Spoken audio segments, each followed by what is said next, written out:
tarde, pessoal. Meu nome é Felipe Maia. Nós vamos dar continuidade aqui ao Vida e Carreiras, falando um pouquinho sobre finanças pessoais. O tema é muito amplo, né? É um tema vasto, trata de vários assuntos, mas para facilitar o entendimento, a gente tentou resumir em alguns pontos mais importantes, né? Vamos falar um pouquinho de investimento, planejamento aí, de poupança, entradas das receitas, das despesas, para que vocês possam entender um pouquinho o conceito e como é que isso desenvolve ao longo dos anos. A importância do investimento e do planejamento desse investimento no longo prazo, ele pode ser visto nesses exemplos que eu vou trazer aqui para vocês. Como a gente pode interpretar, a ideia de quanto mais cedo a gente conseguir planejar esse investimento e essa poupança, melhor e mais barato vai ficar para quem tiver esse planejamento. Eu trouxe um exemplo aqui, como vocês podem ver na nossa tela. Se uma pessoa com 25 anos deseja se aposentar aos 60 anos, ou seja, 35 anos depois, e tem uma expectativa aí do mercado de taxa de inflação, Selic, uma média de 9,9% ao ano, né, um pouco até abaixo do que a gente vê atualmente. Se essa pessoa, durante esses 35 anos, se ela investir R$300 por mês, ao final desses 35 anos, ela teria R$1 milhão investidos, que ela poderia usufruir na aposentadoria dela. E aí, como eu disse para você mais cedo, o que acontece? Quanto antes a gente planejar, mais interessante fica esse resultado. Como a gente pode ver nesse próximo exemplo, se a pessoa, ao invés de se aposentar, que quer se aposentar aos 60 anos, se ao invés de começar a investir aos 25 anos, ela esperar 5 anos para fazer isso, ou seja, ela começar aos 30 anos de idade, apenas 5 anos depois, e ela conseguir investir R$300 por mês, como no exemplo primeiro, essa pessoa ao final de 30 anos, ela vai ter apenas 608 mil, ou seja, quase 40% a menos do que ela teria se ela tivesse investido aos 25 anos. Essa decisão de 5 anos, ela impacta muito no resultado dela. São quase R$400 mil a menos que ela vai ter por conta de 5 anos de antecipação que ela poderia ter feito nesse investimento. Por outro lado, se essa mesma pessoa quiser manter o 1 milhão de resultado aos 30 anos, né, se ela começou a investir aos 30 ao invés de 25 e quer ter 1 milhão, ela teria que aumentar esse valor dela de R$300 por mês para R$492 por mês, ou seja, ela teria que ter um aumento de 64% do valor a ser investido para ter o mesmo resultado. Por isso que a gente fala da importância desse investimento e dessa decisão de se investir, de se poupar o quanto antes, porque isso economiza dinheiro, isso garante um resultado melhor no futuro. E como é que a gente, analisando esses 3 cenários, a gente decide? A gente tem que fazer isso na base do planejamento. Como vocês podem ver, o mundo ideal, essa primeira gráfica que a gente está vendo, é que a gente invista sempre e que ele vá subindo o investimento ao longo dos anos à medida que as suas receitas, as suas entradas forem crescendo. Para que você tenha um investimento ao longo do tempo, com consistência e com constância. Por quê? Esses 3 itens são muito importantes. Não basta você aplicar muito, não basta você aplicar sempre, não basta você aplicar de uma forma recorrente. Você tem que ter esses 3 cenários. Claro que isso é o mundo ideal. A gente vai avaliar depois o mundo possível, né? Onde essa constância, essa consistência e esse tempo, ele vai se encaixar com a sua capacidade de poupar e de investir. Como é que a gente faz isso? A gente faz isso na base do planejamento. Como é que essas pessoas fazem normalmente? Normalmente as pessoas pegam todas as receitas que elas têm, todas as entradas que elas têm, e dessas entradas elas tiram as despesas que elas gastam todo mês. E o que sobra é o que essa pessoa acaba investindo. Só que se não sobra, a pessoa não investe. Se não sobra e a pessoa não investe, a gente cai naquele problema anterior. Ela não vai ter constância, ela não vai ter consistência, ela não vai estar investindo ao longo do tempo. Como é que é o correto? Como é que se deveria fazer? O correto é a pessoa pegar as receitas e as entradas que ela tem e dessas ela retirar uma parte já para o investimento. O que sobrar, aí sim ela vai gastar com as despesas.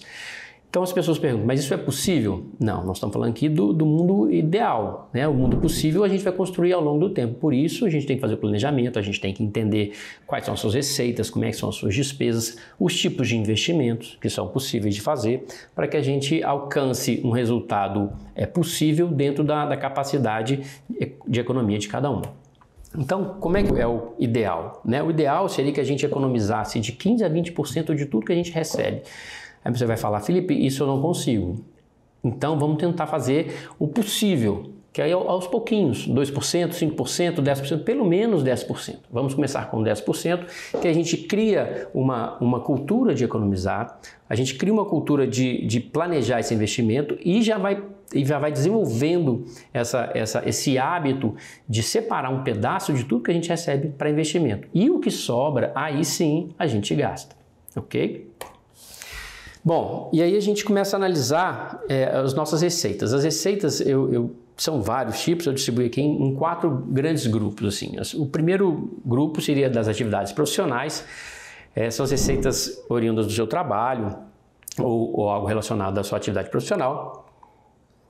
A gente tem nesse grupo o salário, distribuição de lucro, prolabore, 13º, pode ter férias prêmio, N situações onde são oriundos esses resultados, essas entradas, a gente chama de entradas, né? As receitas e as entradas, são tudo que está entrando para a sua conta, para o seu patrimônio, advindas da sua atividade profissional. O segundo grupo são os ganhos dos seus investimentos. Então, uma vez que você pegou algum valor e investiu, esses investimentos eles tendem a dar um resultado, a dar receita, a dar algum ganho que gerem entradas. Então, a gente está falando de lucros e dividendos, caso vocês comprem ações, a gente está falando de aluguel, se você tiver um imóvel, a gente está falando de juros, se você tiver algum investimento no mercado financeiro, a gente está falando de participação no resultado, se você for proprietário de alguma empresa, e N outras possibilidades dos investimentos que você pode ter ao longo da sua vida. O terceiro grupo também são os investimentos, mas aí não mais os ganhos, mas sim a venda desses investimentos. Alguns investimentos eles só nos geram resultado no momento da sua venda. Então, por exemplo, um terreno. Se a gente compra um terreno, dificilmente um terreno vai gerar um resultado ao longo da sua vida, como aluguel ou algo assim. Ele vai gerar um resultado no momento que você faz a venda. Então, você gastou alguma coisa com aquele terreno, um tempo depois ele valorizou, você fez a venda. E essa entrada é uma entrada pontual, mas gera um ganho para você. Mas temos outros tipos de investimentos que geram receita na venda também, como moedas estrangeiras, a participação em empreendimentos, quando você tem uma empresa e você vende parte das suas ações, das suas cotas, também geram resultados na venda imediato e entradas. Outro tipo de investimento também, que é um investimento que normalmente ele gera despesas ao longo da sua vida, como automóvel, no momento da sua venda ele pode gerar uma entrada, uma realização de receita. E por último, são aquelas entradas que dificilmente acontecem, mas é bom a gente estar sempre atento também, são possibilidades. Nós estamos falando de presentes, nós estamos falando de herança, de prêmios. Então esses 4 grandes grupos, né, as atividades profissionais, os ganhos com os investimentos, as vendas dos investimentos e outros tipos de receita compõem aí o nosso grupo. Esse grupo é um grupo que dificilmente ou raramente a gente tem controle sobre os seus aumentos, sobre os seus desenvolvimentos. Você não aumenta o seu próprio salário, você não aumenta o valor do seu imóvel, você não aumenta o lucro, o dividendo de uma ação, você não tem essas ações. Normalmente a gente tem ação sobre as nossas despesas. São ações reduzidas sobre as despesas, mas são mais reais do que sobre as receitas. Por isso a importância da gente entender as nossas receitas, controlar as nossas receitas para que a gente avalie em parceria com as nossas despesas, porque são as despesas os nossos grandes ladrões dos nossos resultados, dos nossos valores possíveis de investimento no médio e longo prazo. Então vamos falar das despesas agora.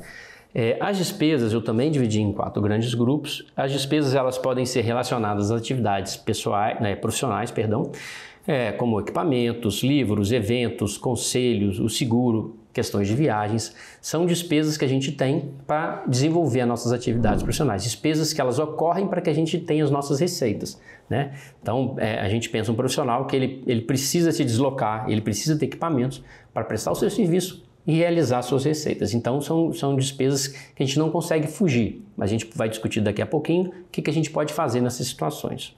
Outro tipo de despesa que a gente tem são as pessoais, são aquelas mais complicadas ainda da gente abrir mão, porque são despesas para a nossa existência, o nosso dia a dia. Nós estamos falando de alimentação, nós estamos falando da saúde, plano de saúde, a farmácia, os medicamentos, a academia, nós estamos falando de moradia. Como é que você deixa de ter aluguel, condomínio, IPTU? São muito difíceis da gente deixar de ter essas despesas, são despesas necessárias para a nossa existência. Tem a questão do vestuário também. O terceiro grupo são despesas relacionadas ao nosso estudo e lazer, né? Uma vez que a pessoa mesmo que ela esteja na atividade profissional, ela acaba tendo que continuar estudando, se desenvolvendo. Então, a gente tem questão de gastos com estudo, que a gente está falando aí, mensalidades, livros, equipamentos, material, são gastos que a gente tem necessários para que a gente desenvolva. Pensando lá na receita, como eu falei, a gente dificilmente muda a receita. Mas uma das formas de a gente mudar a nossa receita, aumentar a nossa receita é como? Através dos estudos e do desenvolvimento acadêmico que pode gerar uma melhoria dos nossos resultados lá atrás das receitas. Então a gente tem também a questão das viagens, o entretenimento, que são despesas que nos roubam o dinheiro, poderia ser no investimento, mas são despesas às vezes necessárias. Se a pessoa não tem um entretenimento, não tem um relaxamento, ela pode ficar prejudicada na sua atividade profissional e prejudicar a sua entrada. Então a gente considera necessário ter essa despesa também.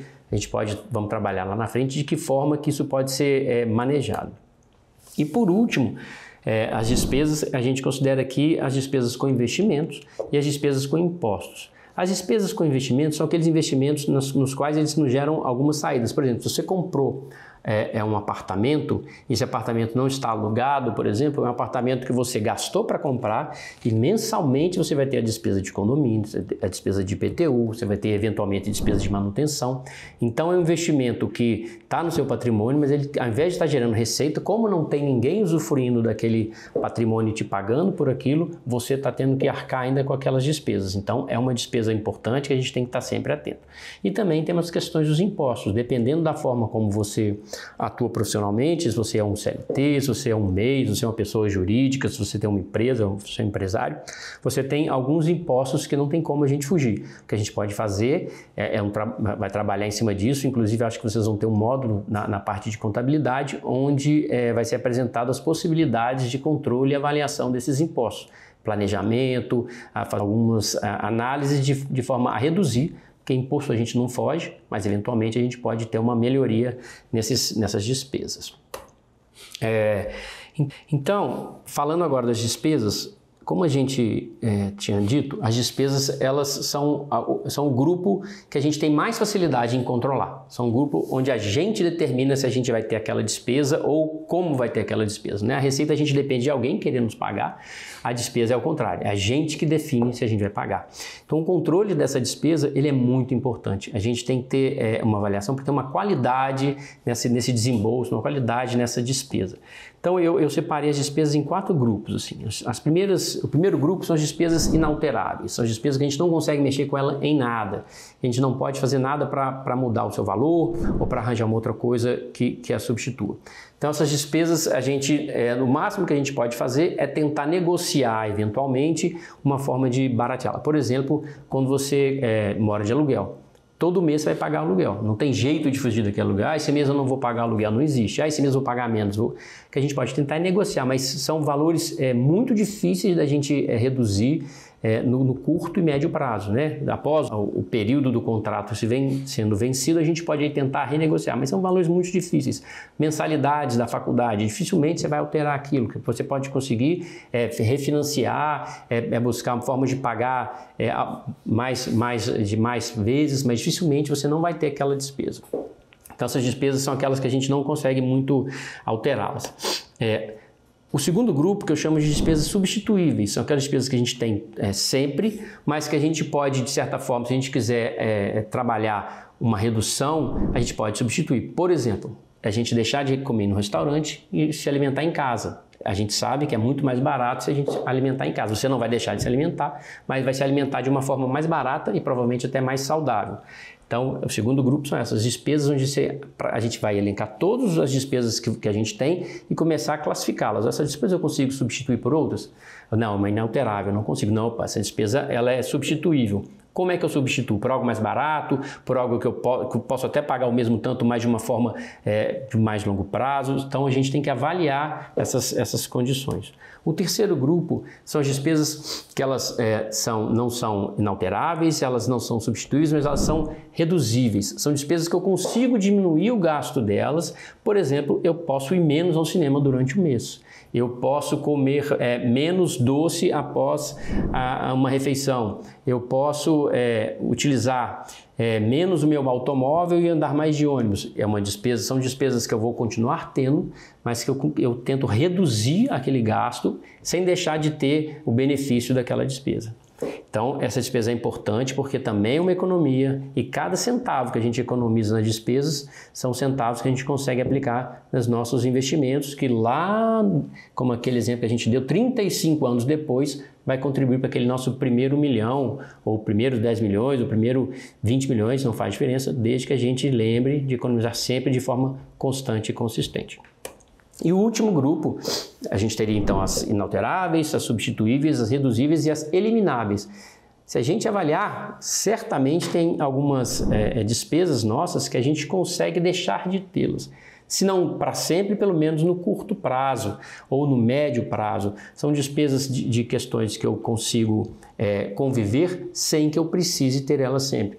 Então a gente está falando de viagens, se a gente deixar de fazer viagens durante o final de semana, se a gente conseguir eliminar elas por questões como, por exemplo, eu não vou gastar esse dinheiro comprando joias, perfumes, são coisas necessárias eventualmente, mas que eu consigo sobrevivê-las se eu tiver um cenário onde eu preciso economizar para preocupar com os meus investimentos. Então, se a gente pegar esses 4 grupos, que é o mais importante, e analisar cada um deles, a gente vai pegar os 3 últimos, os substituíveis, os reduzíveis e os elimináveis, e trabalhar em cima deles. Se ele é substituível, vamos buscar uma forma de se substituir por algo mais barato, evitando perder a qualidade, se possível, mas às vezes uma redução da qualidade não diminui o benefício que a gente tem. Se a gente consegue reduzir aquele consumo, vamos reduzir aquele consumo para que eu consiga economizar, porque o que a gente está pensando aqui é no longo prazo, é para quando você chegar do meio para o final da sua carreira, onde você vai